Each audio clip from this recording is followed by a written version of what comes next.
নমস্কার, আসসালামু আলাইকুম। নমস্কার।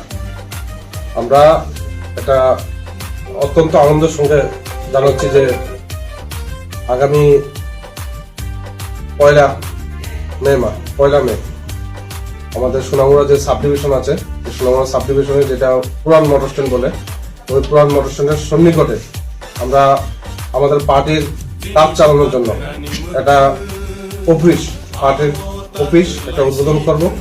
সেই উদ্বোধনটা সময় হলো বিকাল 4 এবং আপনারা জেনে খুশি হবেন যে এই উদ্বোধনের প্রধান অতিথি হিসেবে থাকবেন আমাদের এমডিসি তথা এই ত্রিপুরা রাজ্যের প্রতিবাদী যুবক, আপনাদের সকলের প্রিয় ডেভিড বুরা সিং।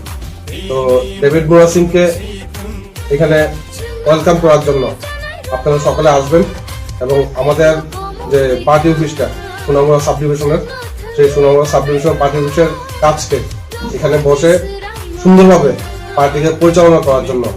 কারণ আপনারা সকলে জানেন যে আগামী 1 মাসের মধ্যে আমাদের ভিলেজ ইলেকশন আছে, তারপরে 2028 বিধানসভা নির্বাচন আছে। তাই বিধানসভা নির্বাচনকে সামনে রেখে আমরা এখন থেকে সমতলে সাংগঠনিক শক্তি বৃদ্ধির লক্ষ্যে এই পার্টি অফিসের উদ্বোধন এবং ত্রিপুরা রাজ্যের অনেকগুলি পার্টি অফিস আমরা অলরেডি উদ্বোধন করেছি। কদমতলা করেছি, আমরা অমরপুর করেছি, ধনপুর আগামী দিনে রেডি হবে। তো সমস্ত পার্টি অফিসে আমরা পার্টির কারুকার্যকে আরো ত্বরান্বিত করার জন্য সেইটার চেষ্টা চালাবো এবং ডেভিড বুরা সিংকে আপনারা নিজের চোখের সামনে দেখার জন্য, ওনার কথা শোনার জন্য আমি আহ্বান রাখবো। আগামী 1 তারিখ বিকাল 4 আপনারা আসবেন। ধন্যবাদ।